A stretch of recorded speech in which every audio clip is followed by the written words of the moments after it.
All right, what's good? All right, man, so this episode, we're going to switch it up a little different, right? So I'm not like a big political person. You know, I don't vote, you know. You know you're wrong. Keep on walking. You wrong. You walking by yourself this time, pal. I ain't with you. I'll tell you one thing. You better never let Jesse Jackson hear you talking about that. Man, I say spiritual reasons, I guess.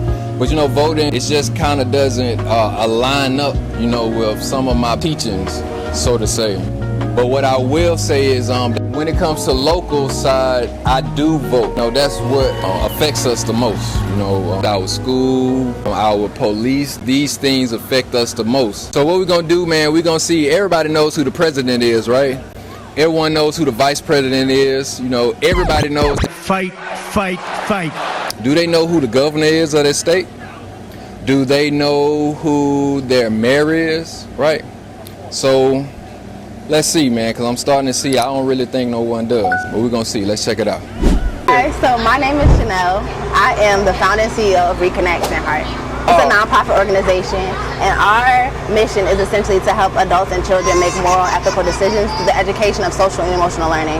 Yeah, that's actually dope, because it's all like a mindset at the end of the day. A lot of times we say like we don't have stuff, or even like with the voting and all this stuff, right? You know, with the city. A lot of times we complain about stuff, but it's really like what we're doing on our own, like on an everyday basis, you know? So I'm gonna start this up. I'm gonna do something fun then. I'm gonna start this. I'm gonna put you in the hot seat, okay? Okay. All right. It's who's the president of the United States? Right now, it's Joe Biden. Okay. But yeah. All right. Who's the vice president of the Kamala Harris. All right. I probably pronounced her name wrong, but Right. Is it Kamala Harris. Okay, Kamala. Yeah, for sure. Respect on her. Respect her. Yes, for sure. All right. Okay. So next, who's the? Where are you from again? I'm from Cleveland, but raised in Maryland. Okay, you from Cleveland, raised in Maryland. Okay, so you were raised in Maryland. So I'm gonna ask you this: who's the senator? No, I'm transparency moment though, and I know there's a lot of people that are like me, right? Yeah. So when it comes to politics, my mindset about politics initially was like, bro, these people are corrupt. They only care about money. For this, sure. that, and the third. I don't want to know about. I don't care about this stuff. This don't relate to me. Right? No, for sure. But being in this space of working with nonprofits and understanding how, like, not just within the nonprofit space, within everything, it literally goes back to politics. And it really starts with like your smaller elections, with their city councilmen and things like that, and then it goes to the bigger one. And the only ones that we really kind of pay attention to is the bigger ones. But understanding like the grassroots, like the city council elections and things like that, and like who are your representatives is very important. That's right. For example, I think this is what flipped it for me. I was talking, my brother's currently incarcerated, and one of the things that he was telling me about was the bills that they were passing due to imprisonment. And it's like, man, when we don't know what's going on, we are imprisoned. Right. And it affects people. I'm sure there's a lot of people that watch our stuff that have family members that they can say have been incarcerated. So understanding that what's happening and what's being passed, even on that level, is so important, because you have family that might be in there longer than what they should be. The representation that's happening, the resources that they have access to.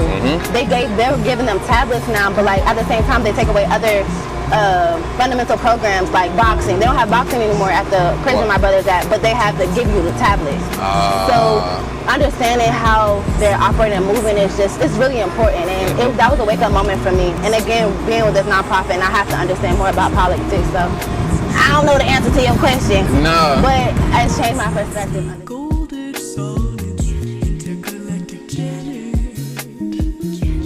Try to go out, learn about the people that you're voting for, and a lot of times they split us up with the Democrat and the Republicans, and sometimes you have to look at it at who's going to be best for everybody. Right, because it don't come down to just a party per se. Right. And I feel like that's kind of a trick bag that some of us fall for. You know, they think that you're supposed to vote for a just party. Because that person is the Democratic candidate. Yeah, it's like, but what are they, you know what I'm saying, goals, you know, what are they incentives, you know, what do they have planned, you know, what are they trying to do, and how do we as people, you know, get behind them and help, right? Right. But besides just the vote, like what are we actually doing to help them in that process, you know? And everybody votes counts, because say you got 100 people, and they may not like what's going on, but if everybody say that they're not going to vote, then where is that going to put us? That's right. We're not going to get anywhere. So I always say you try to encourage everybody to vote, and you have to show the positive points of what that person is going to bring to the table, what they're trying to do for the community. That's right. That's right. I like that.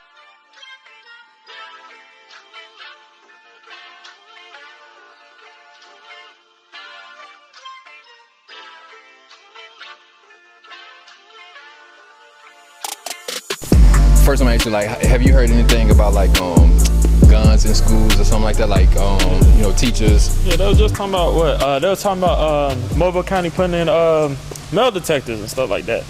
Tonight, Mobile County Public Schools may start screening kids for guns before they even walk in their school using artificial intelligence. It's an option being considered after a shooting at LaFleur High School in January.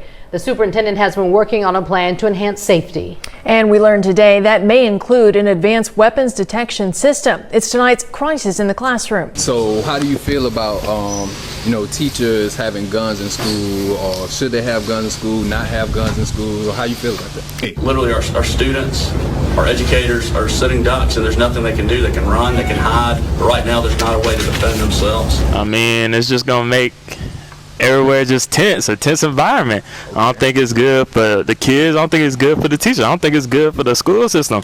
They're more worried about guns and should be worried about education. Right. All right. Because we shouldn't have so much worry about security in schools in general, right?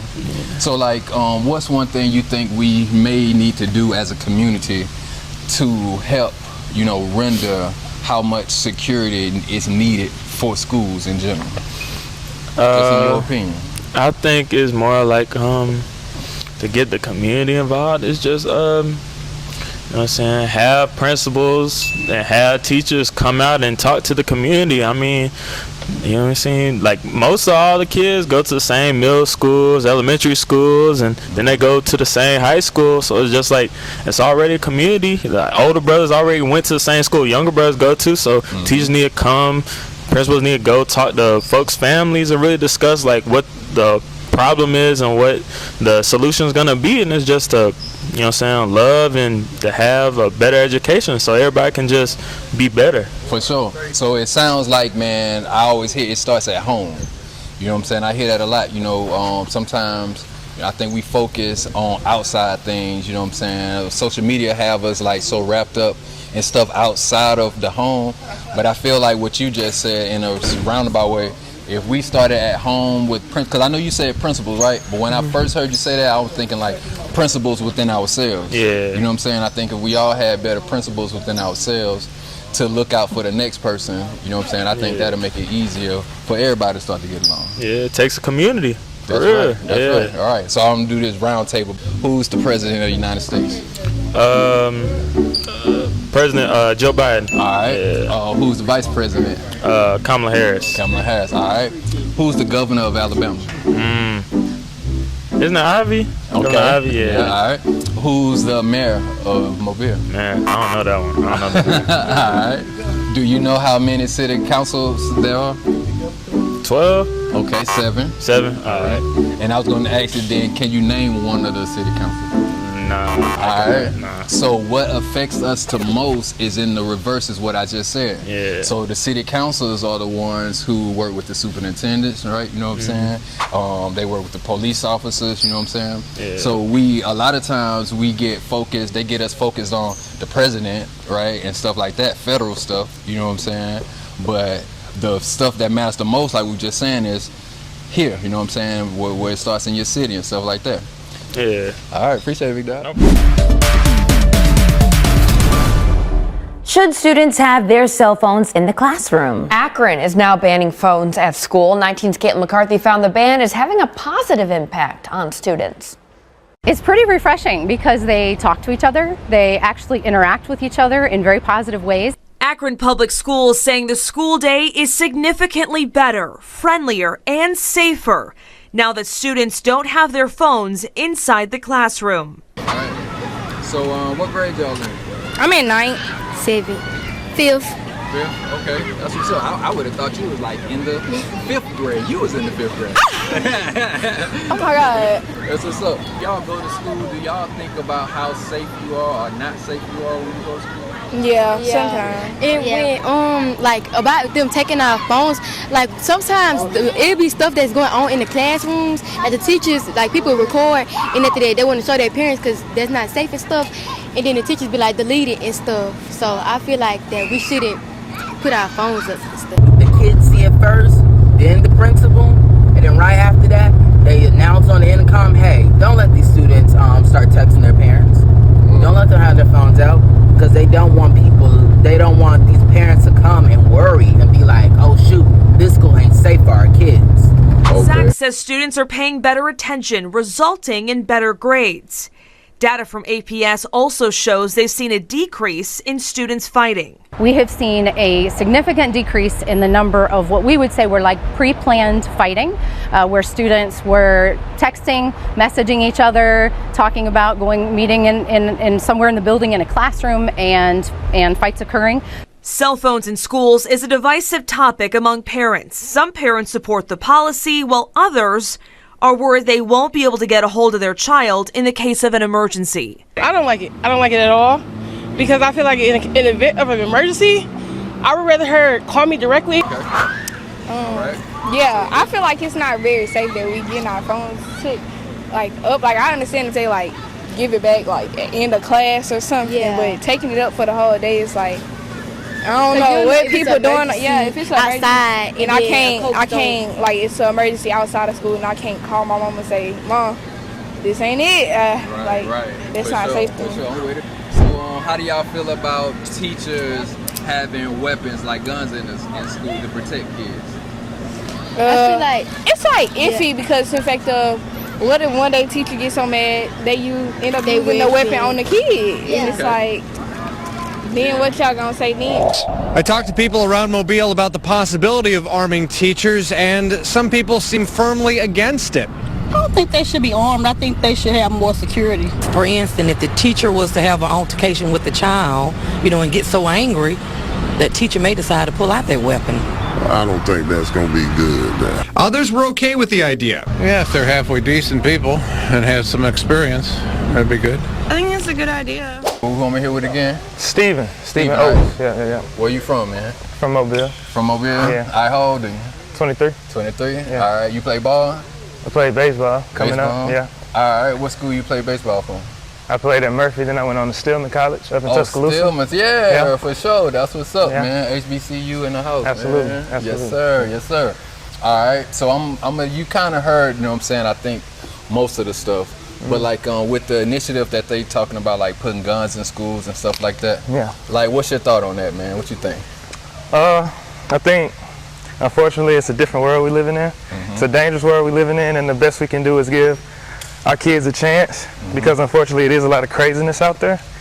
So if part of the new job description of teachers is going to be gun safety, learning how to operate a gun, that's just where we're at now. For sure. You got to protect yourself.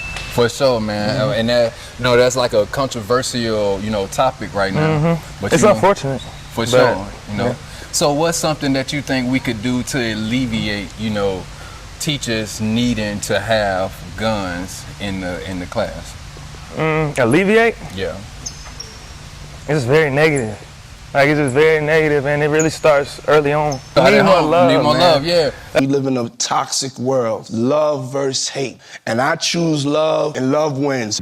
Oh, ironic. That's the basic. That's what it comes down to, basically. And so we do have to lead with love, yeah. Right? You know what I'm saying? So I'm not like the most, religious person per se, I believe in a lot of Bible principles, and like regardless of like what religion you may believe in, what culture you may come from, color, I really do feel like as long as we start with love, right? Those small little commandments like loving our neighbor, stuff like that. Those things sound small, or it sounds like the everyday, blah blah blah, everybody say that, right? But I really honestly notice and feel like if we did start like that, if each day, whether I knew you or didn't know you, if I treated you like a person who needed love, who needs respect, you know, and I would want the same thing from you, right? So that means I need to give it, right? So I think that's like the basics of it, you know. And it really starts with the kids. Everybody growing up is dealing with traumas from their childhood. So anything that anybody acts on is deeply rooted. So you nip that in the bud and you take care of the kids the way you're supposed to. I feel like we can alleviate a lot of issues we have in adults. Because you never know what people are going through, right? Absolutely. That person who we don't know what was going through, you don't know how you may help them by us being patient with someone, trying to be understanding with someone. It's the small stuff. Just that simple. A lot of pride and ego. That's it, man. Pride and ego, man. So I feel like if we try to watch, you know what I'm saying, a lot of the pride and ego that we have as people in general, especially us men. Absolutely. Man, I think that would be 10 times. We can make it a lot better. Yes, sir. Appreciate your time. I appreciate that. Yes, sir, man. Look out for this man right here. Steven Oates, SAO 33101. And we out Mobile, here. Alabama. Yes, sir. Yeah. This is the Go Up.